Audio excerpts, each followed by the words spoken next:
الحمد لله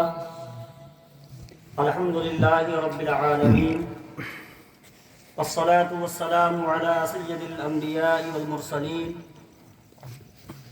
أما بعد، فأعوذ بالله من الشيطان الرجيم. بسم الله الرحمن الرحيم. قل إن الموت الذي تفرون منه فإنه ملاقيكم. قال النبي صلى الله تعالى عليه وسلم: إذا مات الإنسان انقطع عنه عمله إلا من ثلاثة: صدقة جارية أو علم ينتفع به أو ولد صالح يدعو له.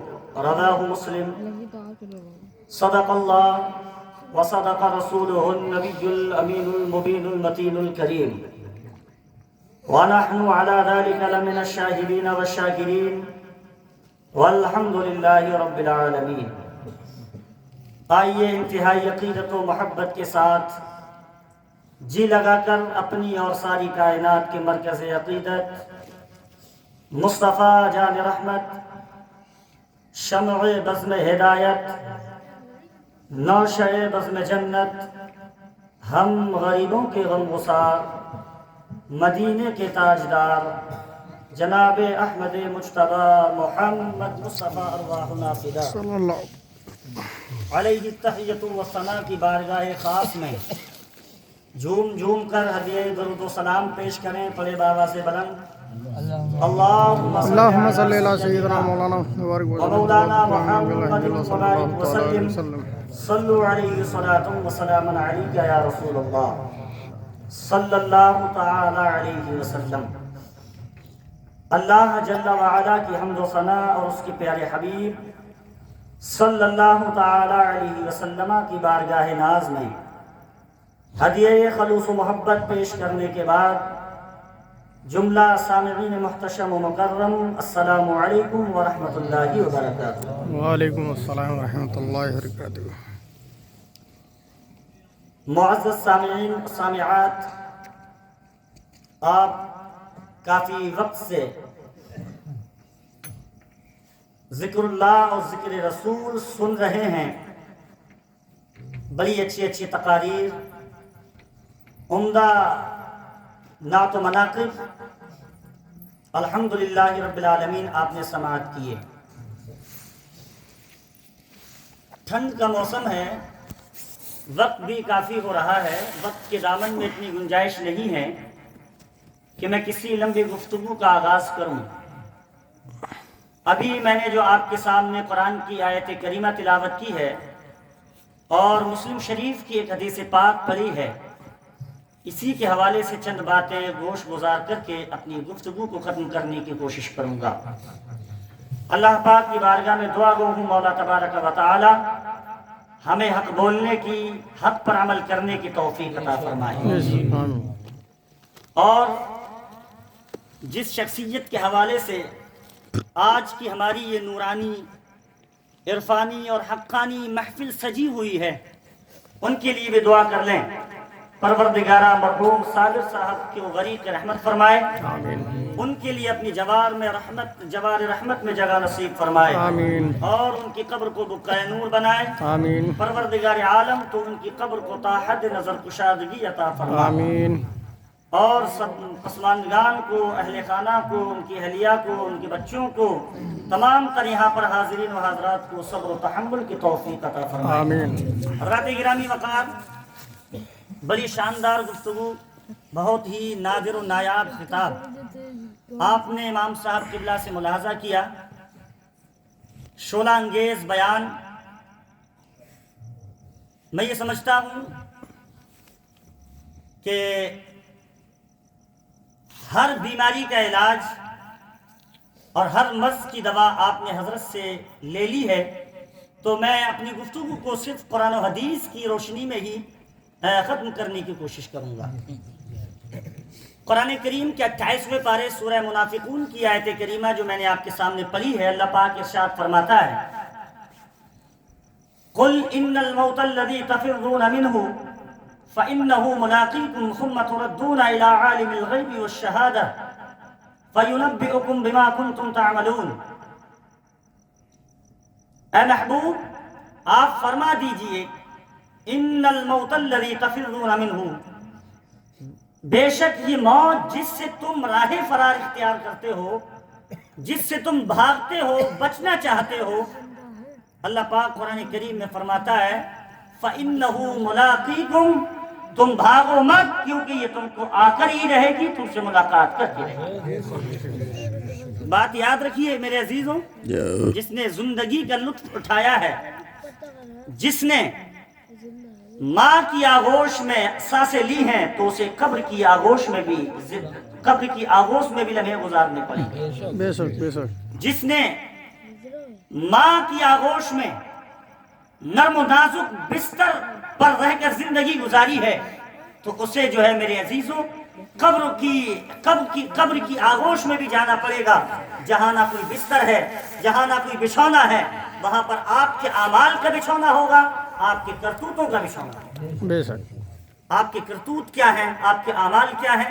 اللہ فرماتا ہے فَيُنَبِّئُكُم بِمَا كُنتُمْ تَعْمَلُونَ، اور اللہ کو تمہارے ہر عمل کی خبر ہے۔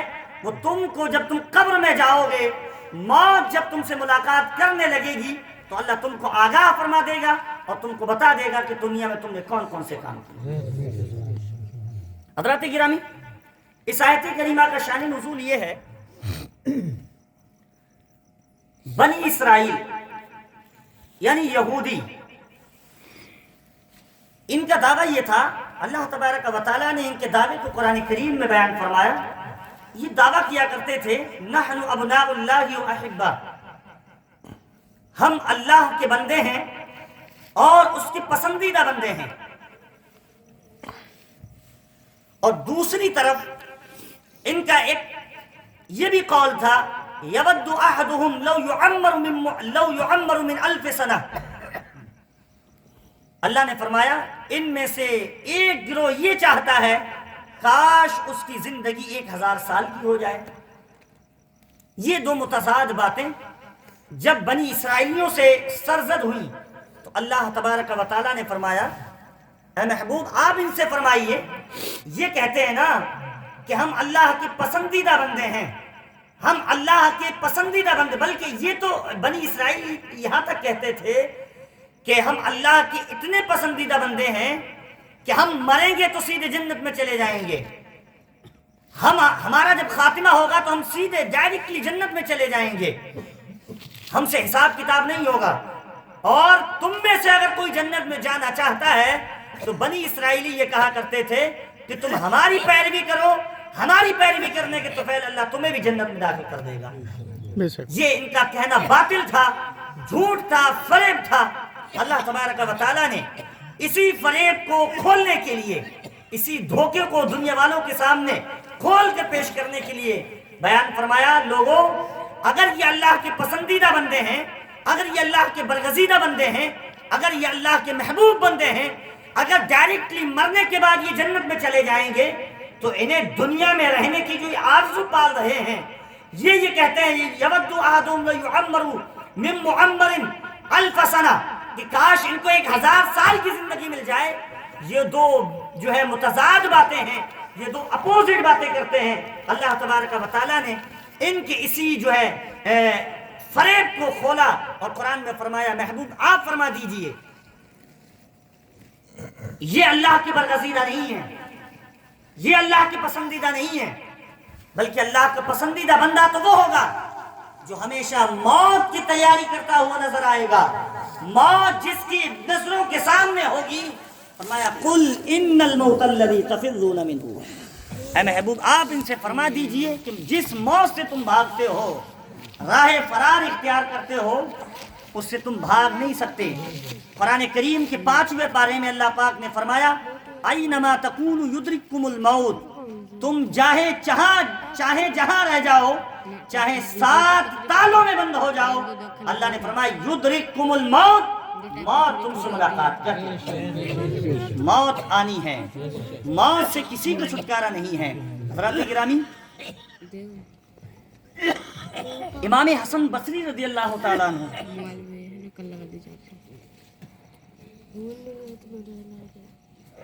فرماتے ہیں میں ایک ایسے ملک میں جا پہنچا کہ جہاں پر میں نے دیکھا کہ ایک گھیراؤ بنا ہوا ہے اور سپاہی آتے ہیں اس کے ارد گرد چکر لگاتے ہیں، چکر لگانے کے بعد چلے جاتے ہیں۔ پھر میں نے دیکھا علماء آئے اور اس گھیراؤ کے ارد گرد، اس تمبو کے ارد گرد چکر لگایا، چلے گئے۔ پھر میں نے دیکھا حکماء اطباء آتے ہیں، چکر لگاتے ہیں، چلے جاتے ہیں۔ اسی طریقے سے پھر آخر میں ایک بادشاہ آیا اور دیکھا، اس نے بھی چکر لگایا، کچھ ہاتھ اٹھائے، دعا کی، دعا کرنے کے بعد فرماتے ہیں امام حسن بصری، میں نے لوگوں سے پوچھا آخرکار ماجرا کیا ہے، معاملہ کیا ہے، لوگ کیوں آ رہے ہیں، کیوں چکر لگاتے ہیں اور چلے جاتے ہیں؟ تو کسی نے بتایا کہ ابھی چند سال پہلے بادشاہ کا ایک خوب روح نوجوان بیٹا تھا جو انتقال کر گیا ہے۔ اللہ اکبر! پہلے جو فوجی آئے تھے، جو اس کو سلام دینے کے لیے آتے ہیں ہر سال اس کی سالگرہ کے موقع پر، اس کی برسی کے موقع پر، اور اس سے آ کر کہتے ہیں کہ اے بادشاہ کے شہزادے، اے شہزادے، اگر تمہاری جان بچانا ہمارے بس میں ہوتی تو ہم اپنی گولیاں چلا کر تمہاری جان بچا لیتے، لیکن شہزادے ہم تمہاری جان نہ بچا سکے، ہم تمہارے کام نہ آ سکے، ہم تمہاری کسی کام نہ آ سکے۔ اور دوسرے چکر میں جو علماء آئے تو انہوں نے عرض کیا کہ اے شہزادے، اے بادشاہ کے لگتے جگر، اے بادشاہ کے نور نظر، اگر ہمارا علم تمہارے کام آتا تو ہم اپنے علم کے ذریعے تمہاری جان بچا سکتے تھے، لیکن ہمارا علم بھی تمہارے کام نہ آ سکا۔ اللہ اکبر! وہ بھی چلے گئے۔ پھر ڈاکٹر آئے، اپنے وقت کے بڑے بڑے اطباء حکماء آئے، انہوں نے کہا اے شہزادے، بادشاہ کی نور نظر، بادشاہ کے لگتے جگر، اگر تمہاری جان بچانا ہمارے بس کی ہوتا تو ہم تمہاری جان بچاتے، اپنے علم دل کے ذریعے، حکمت کے ذریعے، ڈاکٹری کے ذریعے تمہاری جان کو بچا لیتے، لیکن ہمارے بس کی نہیں تھی، ہم تمہاری جان کو نہ بچا سکے۔ اللہ اکبر! اخیر میں بادشاہ آیا اور وہ کہتا ہے اے میرے نور نظر، لگتے جگر، تو میرا چاند سا بیٹا تھا، اکلوتا بیٹا تھا، اگر تیری جان بچانا پوری سلطنت دے کر بھی اگر تیری جان بچائی جا سکتی تھی تو میں تیرے لیے پوری سلطنت کو بھی قربان کر سکتا تھا، لیکن میں شرمندہ ہوں، تیری جان نہ بچا سکا۔ اللہ اکبر! امام حسن بصری جو امام التابعین ہیں، سید التابعین ہیں، جو تابعین کے امام ہیں، اللہ اکبر فرماتے ہیں اے اس واقعے کا مجھ پر ایسا اثر ہوا پھر پوری زندگی میں کبھی ہنسا نہیں۔ اللہ اکبر! آپ دیکھیے تو بڑے بڑے بادشاہ آئے، بڑے بڑے لوگ آئے، دنیا میں جو بھی آیا ہے آخرکار وہ چلا گیا، کوئی 100 سال، کوئی 50 سال، کوئی جو ہے 150 سال، کوئی 950 سال، اس سے زیادہ کسی کی زندگی دنیا میں نہیں ہوئی ہے۔ آخرکار اس کو موت آئی ہے، وہ دنیا سے چلا گیا ہے۔ ایک دن اب جو ہے ہم کو بھی موت آئے گی، ہم بھی دنیا سے چلے جائیں گے۔ ہمارے عزیز اعزاء دنیا میں آئے چلے گئے۔ میں عرض یہ کر رہا تھا میرے عزیزوں، دنیا میں جو آیا ہے آخرکار اسے جانا ہے۔ زندگی کا لطف جس نے اٹھایا ہے اسے قبر کی جو ہے قبر کا منظر بھی دیکھنا ہوگا، اسے موت کی ہولناکیوں سے بھی دوچار ہونا پڑے گا۔ اللہ اکبر! موت کی ہولناکی کیا ہے؟ کھولیے قرآن کے 26واں پارہ، اللہ پاک فرماتا ہے وَجَاءَتْ سَكْرَةُ الْمَوْتِ بِالْحَقِّ، اللہ فرماتا ہے کہ آ گئی موت کی سختی حق کے ساتھ۔ موت کی سختی کیا ہے؟ ملک الموت سے ذرا پوچھئے۔ اللہ اکبر! حضرت ابراہیم علیہ السلام کی بارگاہ میں ایک مرتبہ حضرت ملک الموت آتے ہیں، حضرت اسرائیل آتے ہیں، اور آنے کے بعد سلام و دعا کے بعد حضرت ابراہیم علیہ السلام نے اس فرشتے سے کہا اے فرشتے، ذرا مجھے تو یہ بتلائیے کہ تم روح قبض کرنے آتے ہو تو تمہاری حالت کیا ہوتی ہے؟ ایک بات ذہن نشی کر لیجئے، آپ نے بارہا علماء سے سنا ہوگا کہ انبیاء کرام کی بارگاہ میں اللہ کے فرشتے آتے تھے پیغام لے کر، کبھی حضرت جبریل، کبھی میکائیل اور کبھی اسرائیل۔ یہ 3 فرشتے اللہ کے یہ پیغام لے کر جو ہے وہ انبیاء کی بارگاہوں میں آیا کرتے تھے۔ تو حضرت اسرائیل علیہ السلام جو ملک الموت ہیں، ان کی ڈیوٹی بھی تھی کہ وہ انبیاء کی بارگاہ میں حاضری دیا کرتے تھے، اللہ کا پیغام لے کر آتے تھے۔ پیغام لے کر آئے تو اسی موقع پر حضرت ابراہیم نے پوچھا تھا کہ ذرا یہ تو بتلاؤ کہ جب تم بندے کی روح قبض کرنے کے لیے آتے ہو، تمہاری شکل و صورت کیا ہوتی ہے، تمہاری حیت کیا ہوتی ہے، تمہارا بناؤ و سنگار کیا ہوتا ہے؟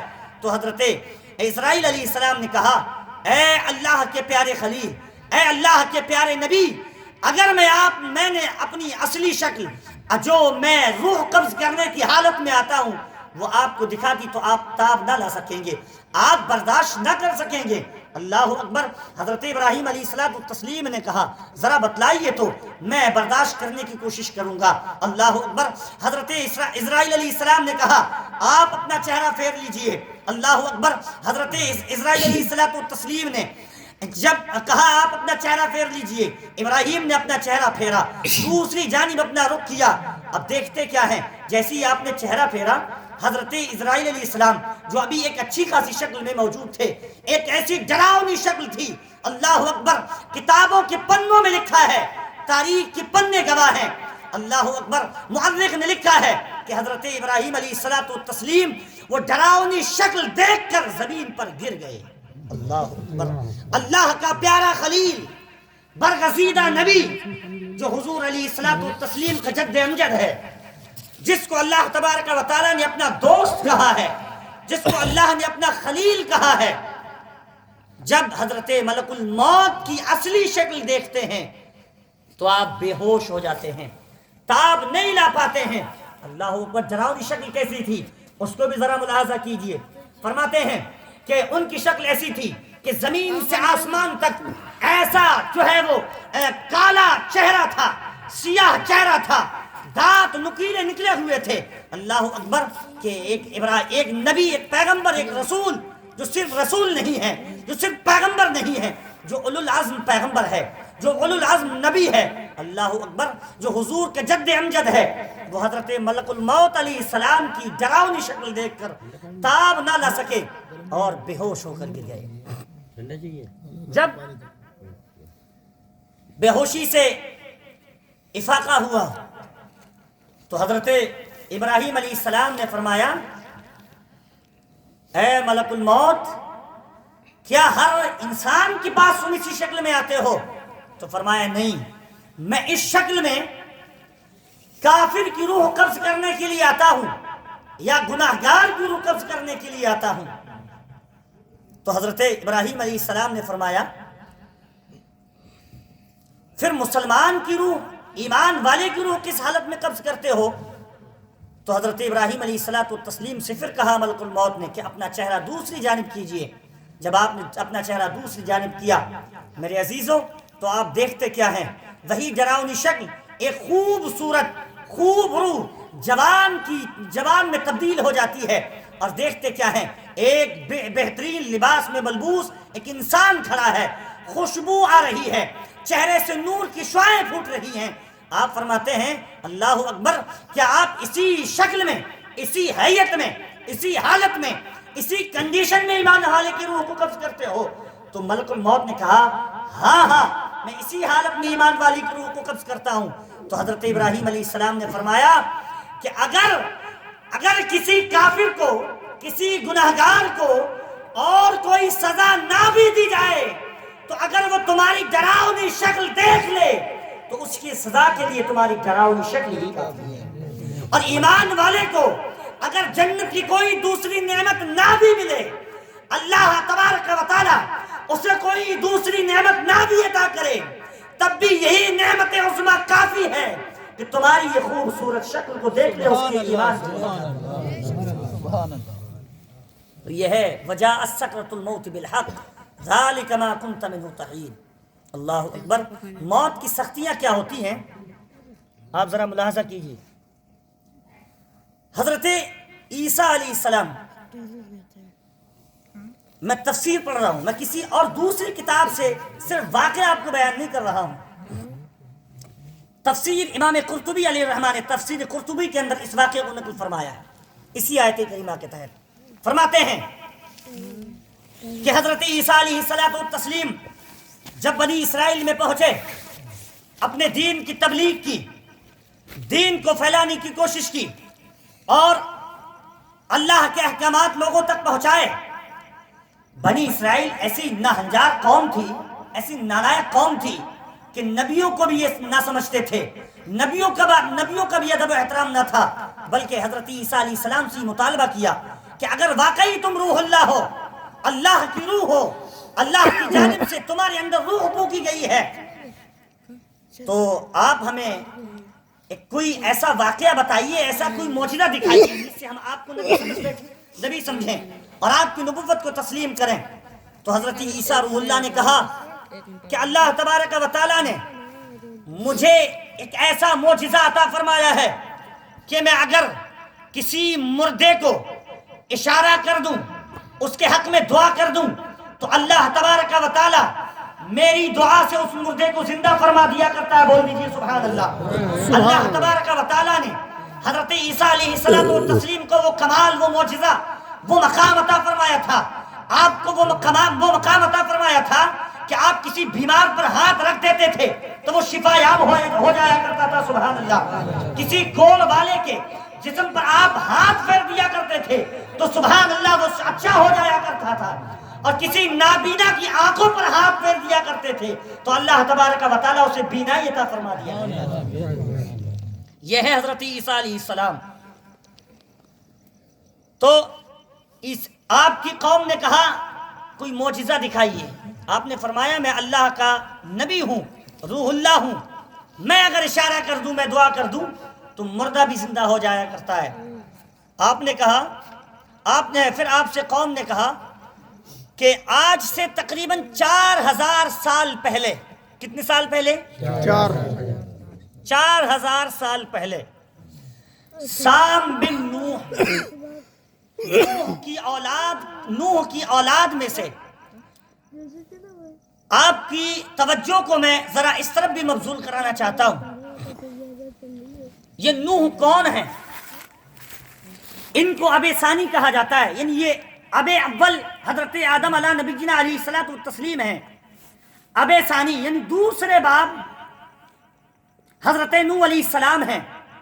آپ نے واقعہ سنا ہوگا نوح کی کشتی والا، پوری دنیا میں سیلاب آیا تھا، پوری دنیا پانی پانی ہو چکی تھی، دنیا میں کوئی بھی باقی نہ رہا تھا، صرف حضرت نوح علیہ السلام کی اولاد، اور تاریخ کے حوالے سے میں آپ کو بتاؤں تو صرف پوری دنیا میں 40 لوگ باقی رہے تھے اور 40 جانور باقی رہے تھے، باقی پوری دنیا کو اللہ تبارک و تعالیٰ نے پانی سے، سیلاب سے تباہ و برباد کر دیا تھا۔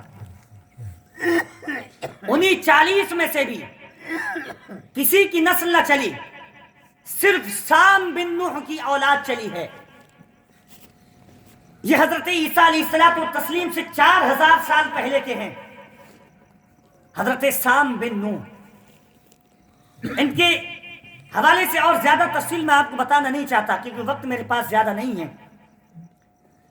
سام بن نوح کے حوالے سے لوگوں نے دریافت کیا کہ آپ ان کو زندہ کیجئے، آپ جب ان کو زندہ کر دیں گے ہم کو یقین ہو جائے گا کہ آپ اللہ کے نبی ہیں، اللہ کے پیغمبر ہیں، اللہ کے رسول ہیں۔ حضرت عیسیٰ علیہ السلام نے فرمایا کہ تم مجھے ان کی قبر پر لے کر چلو۔ حضرت عیسیٰ علیہ الصلوۃ والتسلیم سام بن نوح کی قبر پر پہنچتے ہیں اور آپ نے اللہ کی بارگاہ میں ہاتھ اٹھائے، دعا کی پروردگار عالم سام بن نوح کو زندہ کر دے۔ حضرت سام بن نوح فرماتے ہیں، سام بن نوح حضرت عیسیٰ علیہ الصلوۃ والتسلیم کی دعا سے زندہ ہو گئے۔ آپ نے اپنی قبر سے اپنے سر کو نکالا، لوگوں نے دیکھا ہاں وہی سام بن نوح ہیں جن کی تصویریں ان کے پاس موجود تھیں اور جن کی نشانیاں انہوں نے اپنی کتابوں میں پڑھی تھی۔ ان کو یقین ہو گیا ہاں یہی سام بن نوح ہیں، اور وہ حضرت عیسیٰ علیہ الصلوۃ والتسلیم سے کہنے لگے ٹھیک ہے۔ اور حضرت عیسیٰ علیہ الصلوۃ والتسلیم سے جب سام بن نوح نے کہا عیسیٰ روح اللہ آپ کو کیا معاملہ ہے، آپ نے مجھ کو کیوں زندہ کیا ہے؟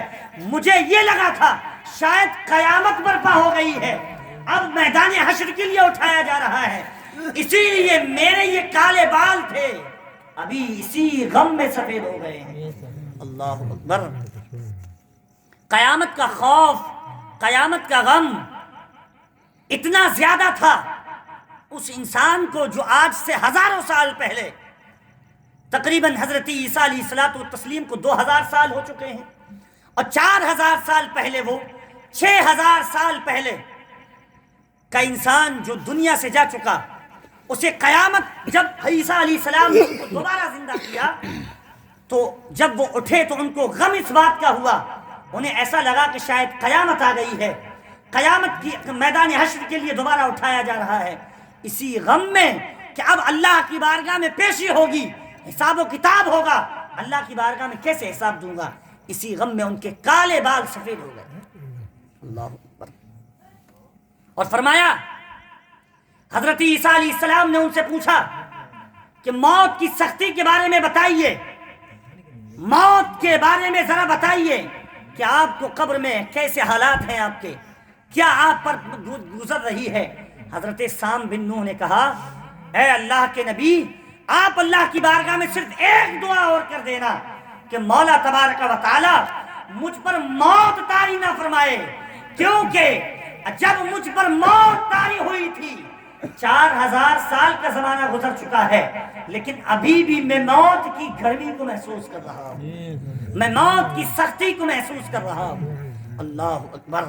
موت کی سختی کیا ہے آپ ذرا دیکھیے تو کہ 4000 سال کے بعد بھی سام بن نوح فرما رہے ہیں عیسیٰ میرے لیے دعا یہ کرنا کہ اللہ مجھے موت نہ دے دوبارہ، کیونکہ موت دوبارہ دی جائے گی تو موت کی سختی کو بھی برداشت کرنا پڑے گا۔ اللہ اکبر۔ فرمایا کہ میں 4000 سال سے موت کی سختی کو برداشت کر رہا ہوں۔ اللہ اکبر۔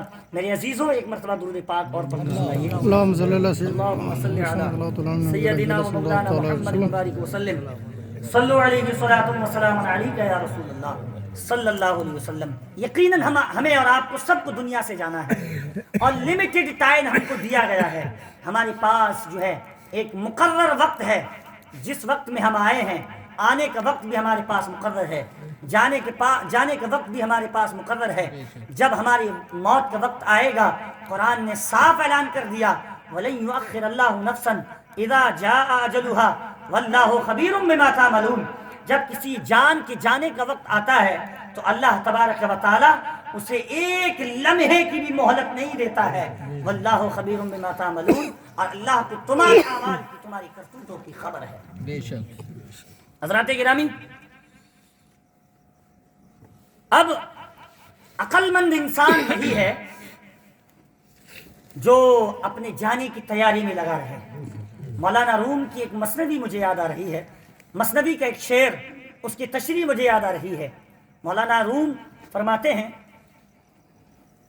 کہ ایک ملک تھا، میں بڑی تیزی کے ساتھ، واقعہ بڑا طویل ہے، بڑی تیزی کے ساتھ میں اپنی گفتگو کو آگے بڑھانے کی کوشش کر رہا ہوں۔ فرماتے ہیں کہ ایک ملک تھا، وہاں کا یہ رول تھا، وہاں کے لوگوں نے اپنا یہ قانون بنایا ہوا تھا کہ ہر سال میں وہ اپنے ایک بادشاہ کو بدل دیتے تھے، اور ان کا یہ قانون تھا کہ سال کی پہلی تاریخ کو جو صبح سویرے سب سے پہلے شہر کے گیٹ سے داخل ہوگا اسی کو بادشاہ بنا دیا جائے گا، وہ 1 سال تک حکومت کرے گا۔ اور ان کی شرط تھی، انہوں نے یہ پابندی عائد کر رکھی تھی کہ جو بادشاہ بنے گا 1 سال کے بعد اس کے ساتھ کوئی رو رعایت نہیں کی جائے گی، کوئی اس کے ساتھ ہمدردی والا معاملہ نہیں کیا جائے گا، اسے اٹھا کر سیدھا جنگل میں پھینک دیا جائے گا، جہاں بھیڑیے ہیں، جہاں درندے ہیں، جہاں شیر اور چیتے ہیں، جہاں جو ہے جنگلی جانور ہیں، جہاں کیڑے مکوڑے ہیں، وہاں اس کے ساتھ کسی کو بھیجا بھی نہیں جائے گا، وہاں اس کے ساتھ اس کا کوئی خاندان والا بھی نہیں ہوگا۔ یہ شرط تھی ان کی، یہ انہوں نے اپنے آئین میں، اپنی کانسٹیٹیوشن میں اور اپنے سنویدھان میں انہوں نے یہ بات لکھی ہوئی تھی۔ حضرات گرامی، مولانا روم فرماتے ہیں ہر سال کا ان کا یہ معمول تھا، کسی ایک کو پکڑتے تھے، بادشاہ بناتے تھے، اس کو پورا رول سمجھائے کہ اس طریقے سے آپ کو حکومت کرنی ہے، 1 سال کے بعد آپ کو فلاں جنگل میں ڈال دیا جائے گا، جہاں آپ کا کوئی جو ہے وہ ہمنوا نہ ہوگا، جہاں آپ کا کوئی پرسان حال نہ ہوگا، جہاں آپ کے کوئی ساتھ نہیں جانے والا ہے۔ آپ ہوں گے جنگلی جانور ہوں گے، آپ ہوں گے درندے ہوں گے، آپ ہوں گے کیڑے مکوڑے ہوں گے، آپ ہوں گے، اور ایک بہت بڑا جنگل ہوگا، نہ ختم ہونے والی زندگی ہوگی اور نہ ختم ہونے والا جو ہے وہ نہ ختم ہونے والا جنگل ہوگا، نہ ختم ہونے والی زندگی ہوگی۔ حضرات گرامی، مولانا روم فرماتے ہیں بہت سے بادشاہ آئے، بہت سے بادشاہ آئے، وہ کیا کرتے تھے؟ کھاتے تھے، پیتے تھے، لوگوں کے ساتھ ہمدردی کیا کرتے تھے۔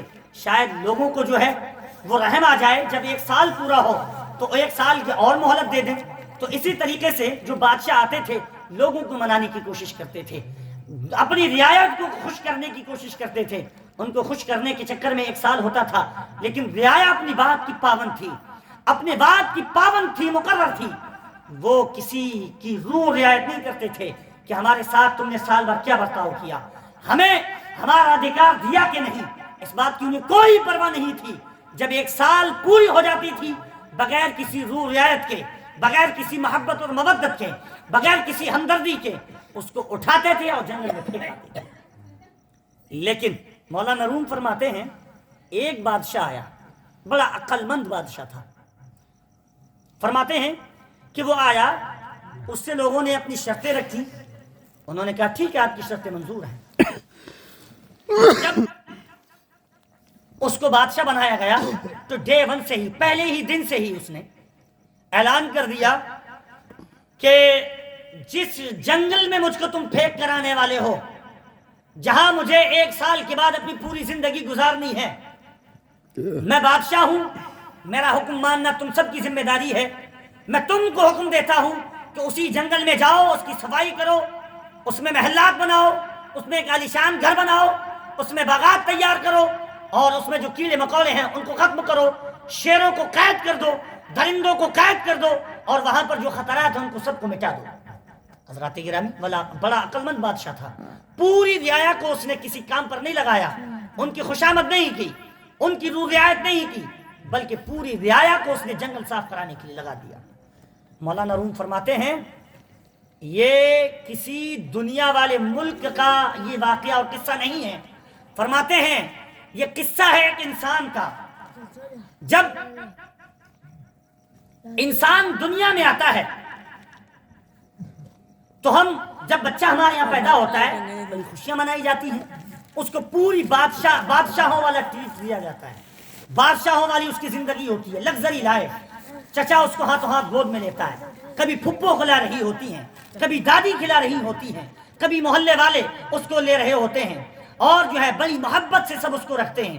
لیکن وہی بچہ یا وہی بڑا ہو کر جب انتقال کر جاتا ہے تو پھر بغیر کسی روح رعایت کے سب کہتے ہیں جلدی کرو، جنازہ زیادہ دیر تک نہیں رکھا جائے گا، جلدی کرو، میت کو زیادہ دیر تک نہیں رکھنا چاہیے، جلدی کرو، تو قبرستان میں لے کے جانے کی جلدی ہوتی ہے۔ آنے والے مہمان آئے ہیں، 2 گھنٹے بھی ان کو صبر نہیں ہوتا، اگر جنازے میں دیری ہو جائے تو آئیں بائیں تائیں دیکھنے لگتے ہیں اور کہنے لگتے ہیں کہ اگر وقت جو مقرر ہے اسی پہ دفن کرنا چاہیے، کسی کا انتظار نہیں ہونا چاہیے۔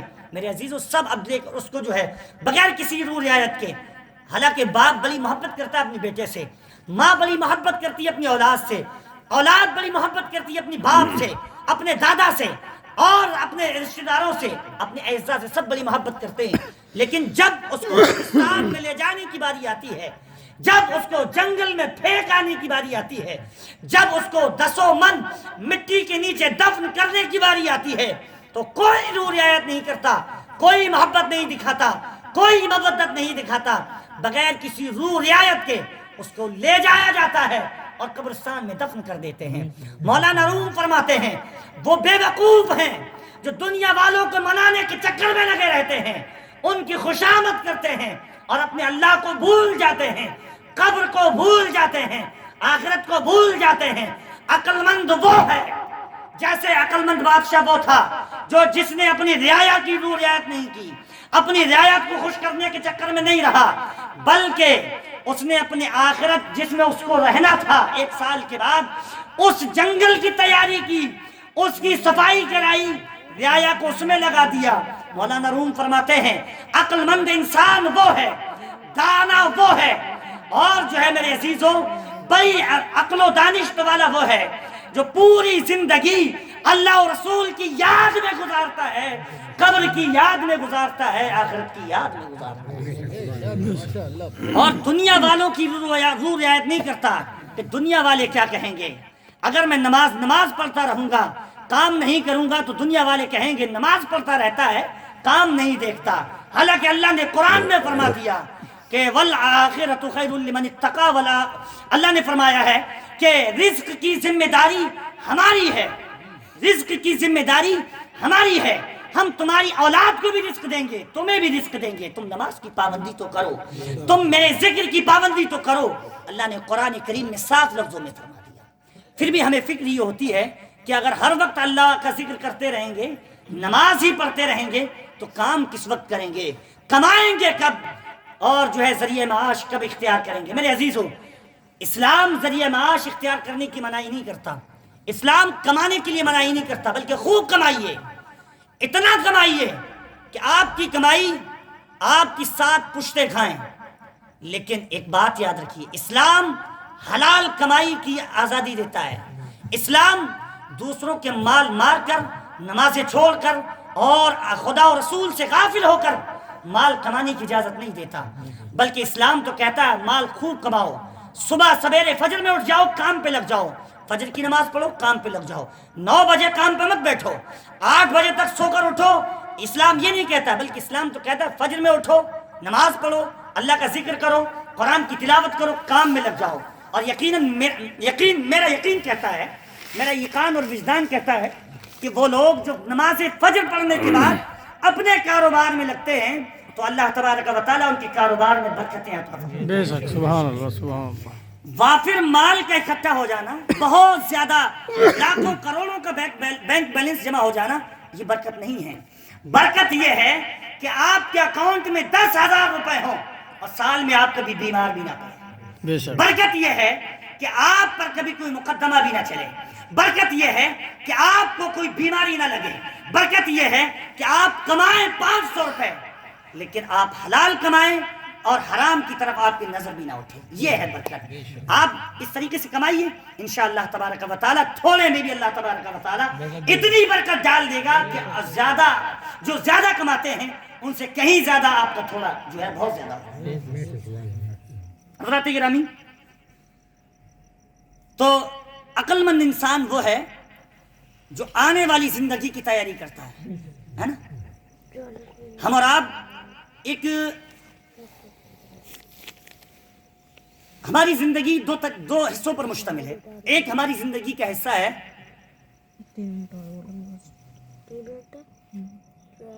جو کہ شادی کے بغیر ہے، ایک حصہ وہ ہے جو شادی کے ساتھ ہے، ازدواجی زندگی، ایک غیر ازدواجی زندگی۔ تو جن کی شادی نہیں ہوتی ہے وہ رات و دن محنت کرتے ہیں، رات و دن محنت کرتے ہیں، کہتے ہیں کہ شادی ہونی ہے، شادی میں بھی خرچہ کرنا ہے، اس کے بعد بھی بیوی آئے گی، اس کا بھی خرچہ اٹھانا ہے، آگے چل کر بہت سارے اخراجات ہونے والے ہیں، بہت سارے خرچے بڑھنے والے ہیں، ان کا بھی بوجھ اٹھانا ہے۔